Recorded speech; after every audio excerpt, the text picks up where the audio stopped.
नमस्कार साथीहरू, स्वागत छ तपाईहरुलाई मेरो युट्युब च्यानल स्मार्ट ट्रेडिङमा। अनि म तपाईहरुको निरन्तरको लर्न टु अर्न ट्रेडिङ जर्नीको साथी विनोद। साथीहरू, आज यहाँहरु समक्ष हाम्रो हप्ताको अन्तिम कारोबार दिनको समाप्तिपछि तपाईहरु समक्ष नेप्सेको अपडेट लिएर उपस्थित भएको छु। आजको लागि मैले विकली अपडेट किन भन्न मलाई गाह्रो परिरहेछ भने आफ्टर दशैं हैन, हाम्रो चाहिँ अघिल्लो महिनाको हाम्रो कारोबार पनि सकिसकेको छ। द्याट्स व्हाई म यहाँहरु समक्ष आज नै नेप्सेको लङ टर्म जर्नीलाई लिएर भनेको मन्थली टाइम फ्रेमदेखि लिएर इन्ट्राडे टाइम फ्रेमसम्म चाहिँ टेक्निकली चिरफार गर्ने प्रयत्न गर्नेछु। भिडियोलाई अन्तिमसम्म साथ दिदिनु होला। आशा छ भिडियो तपाईलाई निकै नै महत्त्वपूर्ण हुनेछ। यदि मेरो च्यानलमा तपाई नयाँ हुनुहुन्छ भने कृपया च्यानललाई सब्स्क्राइब अनि बेल आइकनमा क्लिक गर्न चाहिँ नभुल्दिनु होला, ताकि मैले कुनै पनि नयाँ भिडियो अपलोड गर्दाखेरि तपाईले त्यसको नोटिफिकेसन तुरुन्तै पाउन सक्नुहुनेछ।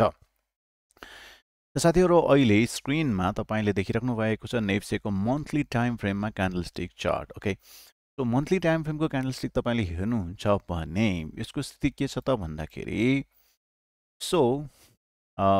यसलाई तपाईले अलि पुरानो हैन हिस्टोरिकल ब्याकग्राउन्डबाट तपाईले हेर्नुहुन्छ भने लुक एट दिस। हिस्टोरिकल ब्याकग्राउन्डमा के छ त भन्दाखेरि वन्स बुल र्याली सकेपछि हैन यसरी बुल आयो, बेयर गयो हो, पछाडी ब्याकग्राउन्ड पनि त्यस्तै छ। You see? एउटा bull bear bull bear bull bear bull bear bull. Okay, so similar फ्यासनमा भनौँ न हिस्टोरिकली मार्केटलाई हामीले हेर्ने हो भने चाहिँ अहिले चाहिँ हामी बुल र्यालीमा छौँ भनेर भन्नलाई खासै त्यति गाह्रो चाहिँ छैन। तर talking about the pattern of the bull rally हैन, त्यो चाहिँ अलिकति डिफ्रेन्ट भएको छ यो प्रडक्ट। इफ यु सी पहिलाको बुल र्यालीहरू मन्थली टाइम फ्रेममा हेर्दाखेरि continuous with the number of green candles हैन, with the sudden pause for few months हैन, 2, 3, 4, 5 मन्थ्स हैन, त्यसरी गएको छ। यो र्यालीमा पनि त्यही छ, यो र्यालीमा पनि त्यही छ हैन, for really very few months हैन, पज हैन, यसमा पनि त्यही छ, यसमा पनि त्यही छ। अहिलेसम्मको हाम्रो 4 बुल र्यालिजहरुमा पुरै त्यही छ। तर अहिले आएर हाम्रो अहिलेको प्रेजेन्ट बुल र्यालीमा चाहिँ why there is a pause at between हैन, यो किन त्यस्तो पज भएर बस्यो त हैन? पहिलाकोमा चाहिँ खासै त्यस्तो धेरै पज थिएन। Look at this. पहिला तपाईको यो टप लागेको ठाउँमा कस्तो थियो? सिधै भी शेपमा पिरामिड शेपमा फल थियो हो। द्याट इज व्हाई यो पोइन्टमा के थियो? Few candles only the top हैन। त्यसपछि लुक यो जोनमा अलिकति झिगज्याग मोसन भएको छ हैन, तैपनि समहाउ भी शेप बनेको छ, पिरामिड शेप। सो यहाँ यताको तुलनामा यता अलिकति बेसी कन्सोलिडेसन हामीले खाएको देख्छौँ। ओके, अब सिमिलरली तपाईले हेर्नुहुन्छ भने यो जोनतिर चाहिँ खासै त्यस्तो छैन। यो एभ्रिथिङ इज ब्यालेन्स हैन, उता त ब्यालेन्स छैन पुरानो हिस्टोरिकल। यो बेयरिशमा चाहिँ everything is balance. That's why यसको बुल चाहिँ तपाईको सुपर ढङ्गले आयो, बीचमा त्यस्तो पुरानो जस्तो पजहरु छैन। ओके, सो अब यसको चाहिँ नेचर चाहिँ डिफ्रेन्ट छ है। यसको यो फलमा चाहिँ यसले इम्ब्यालेन्स जोनलाई चाहिँ यहाँ छोडेको छ हैन, इम्ब्यालेन्स जोनलाई यहाँ छोडेको छ। यतातिर उसले चाहिँ सुपर पिरामिड शेप फल नदिकन जिगज्याग फर लङ टाइम त्यहाँ चाहिँ खेलेर हैन फल होस्। द्याट इज वाइ अहिलेको बुल र्यालीमा यो जोनमा यसरी पज आइराख्नुको पछाडि एउटा चाहिँ यो ढङ्गले हामी यसलाई हेर्न सक्छौँ। अब मार्केटमा गुड न्युज हैन, हाई इम्प्याक्ट न्युजहरू पनि आइराखेको छ। हिजो पनि हामीले एउटा हाई इम्प्याक्ट गुड न्युज पनि सुन्यौँ हैन। व्यक्तिगत इन्भेस्टर लगानीकर्ताहरूको लागि चाहिँ 25 करोडको जुन क्याप थियो सेयर प्लेज लोनको, त्यो पनि हटाइएको भन्ने राष्ट्र ब्याङ्कबाट त्यो आयो हैन। ब्याङ्कहरूले चाहिँ पहिला वर्ष दिनसम्म पाल्नु पर्थ्यो, अहिले वर्ष दिन पाल्नु नपर्ने 6 महिना पाले पुग्ने हैन सेयरहरू किनबेच गर्नको लागि त्यो पनि टाइम फ्रेम आधै घटाइदिएको छ। सो यसरी 20% को कुराहरू पनि छ हैन, 20% भन्दा बेसी 20% बेच्नु पाउने भन्ने कुराहरू। So is all of them good news for the market. So यति गुड न्युज आउँदा आउँदै पनि मार्केटमा चाहिँ किन मोमेन्टम दिन सकेन त आज भन्ने क्वेसनको पनि हामी अलिकति चिरफार अघि अहिले गर्नेछौँ। अहिलेलाई यो मन्थली टाइम फ्रेममा हामीले हेर्दाखेरि चाहिँ अहिलेको सिचुएसन के छ त? अब यहाँको सिचुएसन हेरौँ है त। सो यहाँको सिचुएसन चाहिँ के छ त भन्दाखेरि यो अब यो बेयर सकाइसकेर बुल र्याली आएको भन्ने हिसाबले यो एउटा स्ट्रङ क्यान्डलले हामीले कन्फर्मेसन थियो त्यो, किनभने यसले चाहिँ म्यासिभ हाई भोल्युमका साथ यो चाहिँ अगाडि बढेको थियो। तर यो क्यान्डलमा जुन आयो, यो जुन स्पेनिङ टपमा, त्यो भोल्युमले गर्दाखेरि चाहिँ मार्केटमा अझै अलिकति अलर्ट चाहिँ हुनुहोस्, यहाँ अलिकति केही समय पज हुन सक्छ भन्ने किसिमको चाहिँ दिइराखेको थियो। ओके, त्यो किसिमले हामीले हेरेर आएका थियौँ भने त्यसपछि लास्टमा यो क्यान्डल आयो, यो क्यान्डलमा पनि राम्रो भोल्युम चाहिँ आएको हो हैन, त्यसलाई हामीले मान्नुपर्छ। ओके, राम्रो भोल्युम आएको, तर माथिको लिक्विडिटी स्विप भएर अहिले चाहिँ 3वटा कन्सिक्युटिभ क्यान्डलहरू बनिरहेको छ। अब यो क्यान्डल बन्दाखेरि यसमा चाहिँ डाउन साइड विक चाहिँ राम्रो बनेको कारणले गर्दाखेरि, डाउन साइड विक राम्रो बनेको कारणले गर्दाखेरि अहिलेलाई हामी त्यस्तो एक्सट्रिमली नेगेटिभ भइहाल्नुपर्छ भन्ने चाहिँ छैन। तर यो मार्केटको यो लेभल हैन, यो चाहिँ अब यसलाई ग्रिन लेभल भनौँ न है, ग्रिन लेभल भनेको 2483 को लेभल चाहिँ एकदमै क्रुसियल हुनेवाला छ हाम्रो लागि, भेरी इम्पोर्टेन्ट हुनेवाला छ। 2480 हैन, यो लेभल है, 2483 को लेभल, 2483 को लेभल मार्केटले यदि चाहिँ मन्थली टाइम फ्रेमको क्यान्डलमा ब्रेक गर्यो भने चाहिँ इन अ वे यो एउटा प्यानिक सिचुएसन हुनसक्छ, डिभास्टेटिङ हुनसक्छ। डिभास्टेटिङ भनेको मतलब चाहिँ फेरि चाहिँ अब मार्केट गयो, सिद्धियो, खतम भयो, मार्केट सधैँको लागि कोल्याप्स, त्यो होइन है। फेरि करेक्सन एउटा स्ट्रङ हुनसक्छ भन्ने हो। अल्टिमेटली हामीसँग डिमान्ड जोन त यता छँदैछ, एउटा 2277 को हामीसँग भनौँ न त्यो लेभलसम्म आएर मार्केट ठोकेर माथि जान सक्ने सम्भावना पनि छ। र हाम्रो प्रिभियस हाम्रो चाहिँ अक्युमुलेसन जोन छ, योसम्म पनि आउन सक्ला। यो भनेको अलिकति एक्सट्रिम वर्स कन्डिसन, नेपालको जुन किसिमको अहिले यो पोलिटिकल भनौँ न भोलाटाइल सिचुएसन छ, त्यो भोलाटाइल सिचुएसन चाहिँ अलिकति स्ट्रिमलाइन नहुने भयो भन्ने जस्तो भयो भने, अलि अराजकतातिर गयो भने हैन, त्यो भयो भने मात्र हामी एक्सपेक्ट गर्न सकौँला। र अहिलेलाई चाहिँ त्यति धेरै डर पालिहाल्नु पनि पर्दैन हैन, तर माइन्ड चाहिँ त्यो ढङ्गले प्रिपेयर्ड चाहिँ हुनुपर्छ साथीहरू। त्यही ढङ्गले चाहिँ आफ्नो मनी म्यानेजमेन्ट हैन, रिस्क म्यानेजमेन्ट तपाईँले चाहिँ गर्न सक्नुपर्ने अवस्था यसमा हुन्छ। ओके, सो अहिलेलाई ख्याल गर्नुपर्ने भनेको 2423 भनेको अहिले रिसेन्ट हाम्रो जुन यो क्यान्डल लास्ट मन्थको क्यान्डल जुन बनेको छ, लास्ट मन्थको क्यान्डलको लो। ओके, अब अहिले त यो क्यान्डल त अब यो महिनाको बन्दै नै छ हैन, भोल्युम पनि बिस्तारै आइरहेछ। लास्ट मन्थको क्यान्डल हुनसक्छ दसैँ पऱ्यो हैन, त्यसले गर्दाखेरि त्यसमाथि त्यहाँ अब जेन्जी प्रोटेस्ट पऱ्यो, त्यसले गर्दाखेरि भोल्युम अलिकति कम देखिन आउनु चाहिँ स्वाभाविक हो, धेरै दिनसम्म मार्केट खुलेन। सो यो भोल्युमलाई हामीले त्यति नहेर्ने हो भने, हुन त यसले मार्केट जुन किसिमले यसले यसको लोलाई स्विप गरेको छ, स्विप गरेर यो महिना चाहिँ टोटल्ली यो क्यान्डलको अघिल्लो महिनाको क्यान्डलको भित्रै भनेको मतलब 2480 भन्दा माथि नै मार्केट बसिराख्यो भने चाहिँ त्यो एउटा चाहिँ मार्केटको लागि चाहिँ पोजिटिभ हुन सक्ने अवस्था चाहिँ रहन्छ। द्याट इज वाइ त्यो ढङ्गले चाहिँ मार्केटको मन्थली टाइम फ्रेमलाई चाहिँ हामी हेर्न सक्नेछौँ। ओके, अब हामी जाउँ विकली टाइम फ्रेममा है। त विकली टाइम फ्रेमको कुरा गर्नु पर्दाखेरि चाहिँ के त भन्दाखेरि from technical point of view तपाईँलाई मैले के भनेर आइरहेको थिएँ विकली अपडेटहरूमा भन्दाखेरि, यो जुन किसिमको अपराइट गयो त्यसरी जुन फल आयो, इट्स अ कम्प्लिटली के हो त पिरामिड सेप फल छ हैन। सो यो फल भइसकेपछि हाम्रो लागि अलिकति डेन्जर त भइ नै हाल्यो हैन। मार्केटमा फेरि पिकअप चाहिँ तुरुन्तै लिन सक्ला भन्ने चाहिँ हामी सोच्न सक्दैन। फेरि एक्सट्रिम लेभलको हाम्रो मेजर लेभलको सप्लाई जोनबाट आएको छ। ओके, अब हामीसँग चाहिँ यो लोलाई पनि ब्रेक गर्न सक्ने सम्भावना छ कि छैन भन्ने कुरा त क्वेसन चाहिँ एकदमै इम्पोर्टेन्ट छ हैन। अहिले हाम्रो चाहिँ लास्ट पोइन्ट अफ होप भनेको यो डिमान्ड जोन थियो। डिमान्ड जोनमा ट्याप गरेको छ मार्केट हैन। डिमान्ड जोनमा ट्याप गरेर मार्केटले जेन्जी प्रोटेस्टको चाहिँ कारणले गर्दाखेरि अलिकति बेसी भोलाटिलिटी यसमा आउन स्वाभाविक नै हो। तर चार्टले पनि हामीलाई चाहिँ यो किसिमको सिनेरियो चाहिँ भनिरहेको अवस्था चाहिँ छ यसमा हैन। अब अहिले हाम्रो चाहिँ स्थिति के छ त भन्दाखेरि यो लेभललाई ब्रेक गरेर तल आयो, त्यसपछि यो जोनबाट चाहिँ मार्केट माथि गएको छ, भोल्युम पनि राम्रै दिएको छ माथि जाँदाखेरि हैन। तल आउँदाखेरि यो त जेन्जी प्रोटेस्टले गर्दाखेरि नेगेटिभ सर्किट लागेको हप्ता थियो क्यार हैन, दिन थियो क्यार, त्यतिखेर अलिकति समस्या हुने भइ नै हाल्यो। ओके, सो त्यतिखेर भोल्युम नआउनु स्वाभाविक नै हो, त्यो कारोबारै भएन हैन।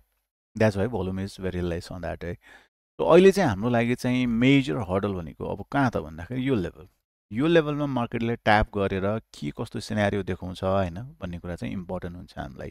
त्यो लेभलमा मार्केटले ट्याप गरेर एउटा किसिमको सिनेरियो जसरी यता कन्सोलिडेसन भएको थियो हैन, त्यसरी नै कन्सोलिडेसनहरू दिएर चाहिँ मतलब के त भन्दाखेरि यहाँबाट बिस्तारै माथि जाने फेरि हैन।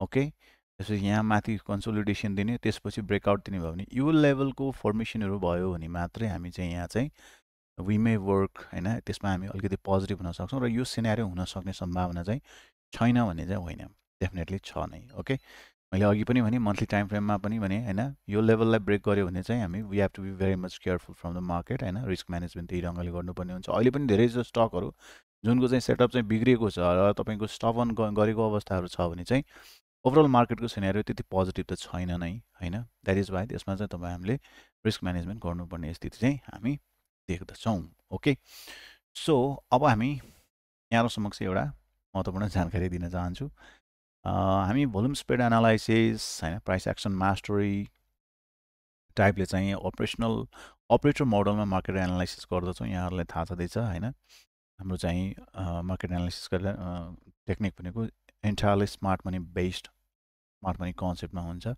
सो हाम्रो चाहिँ भिआइपी स्मार्ट ट्रेडिङ कम्युनिटी छ त्यसमा तपाईँ यदि जोइन गर्न चाहनुहुन्छ एनरोल हुन चाहनुहुन्छ भने any time you can enrol to our VIP smart trading community so त्यसको लागि तपाईँले टाइनी एउटा फी पेमेन्ट गरेर तपाईँको आफ्नो interest you are really very much serious भन्ने किसिमको त्यो तपाईँको रिफ्लेक्सनको लागि मात्र हामीले गरेका हौँ so you can WhatsApp me or call me हैन directly in my number 9851181779 then you can enroll into our VIP smart trading community त्यहाँ हामी मार्केटको डिरेक्सनहरू मन्थली टाइम फ्रेम विभिन्न टाइम फ्रेममा विभिन्न सेक्टरहरूको र स्टकहरूको हाम्रो वाचलिस्ट स्टकहरू हैन सेटअप स्टकहरू हैन एक्जिट प्लान गर्नुपर्ने स्टकहरूको बारेमा चाहिँ हामी विकली बेसिसमा on Friday and Monday evening 8:15 मा हामी चाहिँ for about 1 hour and 1.5 hour हैन हामी मार्केट डिस्कसन गर्दछौँ we discuss with the student हैन I do give mentorship during that session so you can join our session okay अब त्यसपछि हामी जाउँ डेली टाइम फ्रेममा है त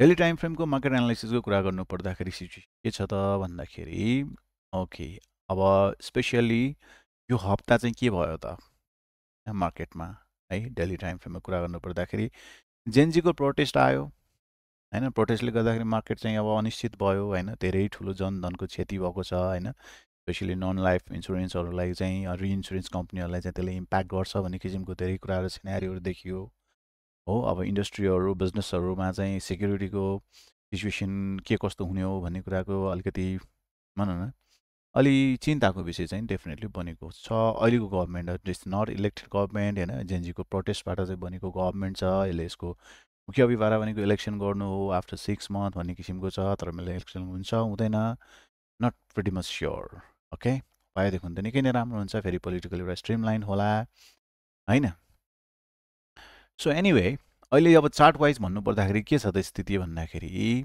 चार्ट वाइज चाहिँ अब यसमा एउटा हाम्रो प्रोपर डिमान्ड जोन भनेको त अब अघि विकली टाइम फ्रेममा पनि मैले तपाईँहरू समक्ष राखेको थिएँ यो एउटा लास्ट पोइन्ट अफ होपमा थियो हामी हैन यहाँनिर हाम्रो चाहिँ डिमान्ड जोनमा ट्याप गरेर मार्केटले माथि गयो त्यसपछि अब यसको supply zone major supply zone भनेको कहाँ छ त भन्दाखेरि अब मेजर सप्लाई जोन त यहाँनिर छ हैन यो पोइन्टलाई हामीले मेजर सप्लाई जोन लिन सक्छौँ ओके यो पोइन्टलाई हैन मेजर सप्लाई जोन अब यहाँनिर पनि थोरै मार्केटले ठोकिन चाहिँ सक्छ हैन अब यो ग्याप फिल भएको अवस्था चाहिँ छ यसमा ओके यसमा अहिले अब के सिचुएसन छ त भन्दाखेरि जस्तै आज हिजोको जुन राष्ट्र ब्याङ्कको हाई इम्प्याक्ट न्युज आयो गुड न्युज एक्सट्रिमली गुड न्युजमा बिहान मार्केट सुरु हुने बित्तिकै 4% को चाहिँ पोजिटिभ सर्किट लाग्यो मार्केट केही समयको लागि हल्ट भयो त्यसपछि मार्केटमा राम्रै सप्लाई आएको देखिन्छ so it made a grave stone doji भनौँ या चाहिँ सुटिङ स्टार टाइपको क्यान्डल चाहिँ यहाँ बनेको छ त्यो चाहिँ अर्को अलिकति हाम्रो लागि चाहिँ अलिकति डर लाग्दो चाहिँ बनेको छ द्याट्स वाइ अब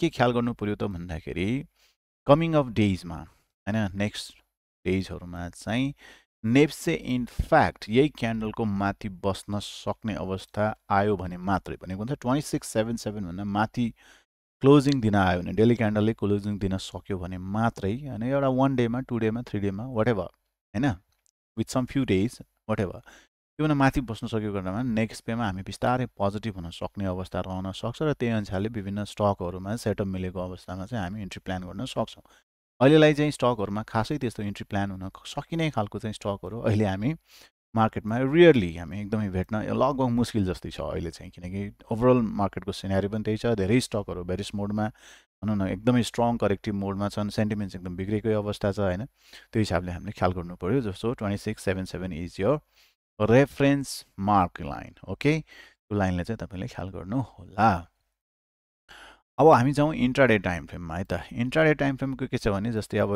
इन्ट्राडे टाइम फ्रेममा चाहिँ यो लेभल चाहिँ एउटा स्ट्रङ चाहिँ सप्लाई पोइन्ट थियो हैन। त्यो सप्लाई पोइन्ट किन थियो त भन्दाखेरि यहाँ जुन किसिमले मार्केटले चाहिँ फर्केको छ वी सेप भनौँ न एउटा स्ट्रङ आएको छ। सो अनि यो जोन भनेको चाहिँ हाम्रो चाहिँ बेस्ट भनौँ न इमिडिएट हाम्रो चाहिँ डिमान्ड जोन थियो। यो डिमान्ड जोनको पनि अझ यसको रिफाइन्ड पोइन्ट त यहीँनिर छ हैन। यो पोइन्ट रिफाइन्ड पोइन्ट यो हो ओके। सो यो रिफाइन्ड पोइन्टबाट मार्केट माथि गयो। यो मेजर हाम्रो सप्लाई पोइन्टबाट चाहिँ मार्केटले रिजेक्सन खायो। अब यो टग अफ वार हैन। It's a tug of war between the के त बायर्स एन्ड सेलर ओके। अब यो टग अफ वारको जोन भने के हो त भन्दाखेरि मैले अघि पनि भने 2677 को लेभल हैन। त्योभन्दा माथि मार्केट गयो भने बदला हामी चाहिँ नेप्सेको higher time frame in means daily time फ्रेममा अलिकति पोजिटिभ हुन सकौँला हैन। अदरवाइज अर्को चाहिँ के त भन्दाखेरि अर्को हामीले मार्क गर्ने लेभल भनेको यही लेभल ओके 2539। अब यो लेभलको बिचमा बायर र सेलरको बिचको टग अफ वार यसमा चलिरहेको छ। बिङ काम हैन, काम लाइम अर्डिनरी हैन, सामान्य भएर चाहिँ हामीले चाहिँ अब आउँदा हप्ताको चाहिँ कार्यकाललाई चाहिँ इन्टरडे टाइम फ्रेममा यहाँ कसरी मुभ हुन्छ र डेली टाइम फ्रेम क्यान्डल कसरी बनाउन जान्छ भन्ने कुरा चाहिँ त्यो हेरेर चाहिँ हामीले मार्केटको ओभरअल डिरेक्सन चाहिँ यो चाहिँ अलिकति तलैसम्म जान सक्ने अवस्था हुन्छ या चाहिँ फेरि माथिको यात्रा यसलाई चाहिँ फेरि यो लेभललाई चाहिँ हैन यो लेभललाई बटम लगायो भनेर चाहिँ लगायो कि लगाएन भनेर चाहिँ हामीले चाहिँ विचार गरेर अगाडि बढ्नु पर्ने छ। सो साथीहरु यहाँसम्म आउँदाखेरि मलाई जहाँसम्म लाग्छ लेभल्सहरुको बारेमा हैन लङ टर्म मिड टर्म र सर्ट टर्मको लागि चाहिँ मार्केट के कसरी छ, मार्केटको सेन्टिमेन्ट अहिले के छ, क्यान्डलस्टिकको चार्ट वाइज चाहिँ सिनेरियो के छ, लेभलहरु कुन कुन हामीले चाहिँ एकदमै ख्याल गर्नुपर्छ भन्ने कुराहरु यहाँ सम्झेर राखेँ। आशा छ भिडियो तपाईहरुको लागि निकै महत्त्वपूर्ण भयो होला। तपाईले कुनै पनि स्टकहरु तपाईको मैले टेक्निकली चिरफार गरिदिए हुन्थ्यो भन्ने चाहिँ लाग्छ भने यही भिडियोको कमेन्ट सेक्सनमा तपाईले आफ्नो स्टक उल्लेख गर्न सक्नुहुन्छ। हाम्रो यो स्टक माई एनालाइसिस एपिसोड अन्तर्गत चाहिँ सन्डे मन्डेतिर तपाईहरु समक्ष अर्को एनालाइसिस लिएर आउने नै छु र अर्को पनि नयाँ जानकारी पनि तपाईहरुलाई दिन चाहन्छु। अनि हरेक हाम्रो मार्केट डेजहरुमा चाहिँ हामीले चाहिँ 1 बजेदेखि 2 बजेसम्म चाहिँ यहाँहरु समक्ष लाइभ मार्केटमा पनि हामी स्टकहरुको बारेमा चाहिँ हैन ओभरअल मार्केटको बारेमा चाहिँ डिस्कसन हामी गर्ने नै छौँ। के छ कसो छ भने मेनली त हामी मार्केटको डाइरेक्सनको रूपमा लाई हामीले चाहिँ फोकस गरेर चाहिँ हामीले चाहिँ हाम्रो एनालाइसिसलाई हामीले प्रस्तुत गर्नेछौँ। त्यतिखेर पनि तपाईहरुसँग मेरो भेट हुने नै छ एभ्री मार्केट डे हैन 1 o'clock देखि 2 o'clock सम्म है। यसो भन्दै यदि तपाईँ मेरो च्यानलमा नयाँ हुनुहुन्छ भने पुनः एकपटक रिक्वेस्ट गर्न चाहन्छु भिडियोलाई मेरो च्यानललाई सब्स्क्राइब गर्न चाहिँ नभुलिनु होला। भिडियो मन परेको खण्डमा लाइक एउटा थम्स अप दिन चाहिँ दिदिनु होला। यसमा आभारी हुने थिएँ यहाँहरु समक्ष।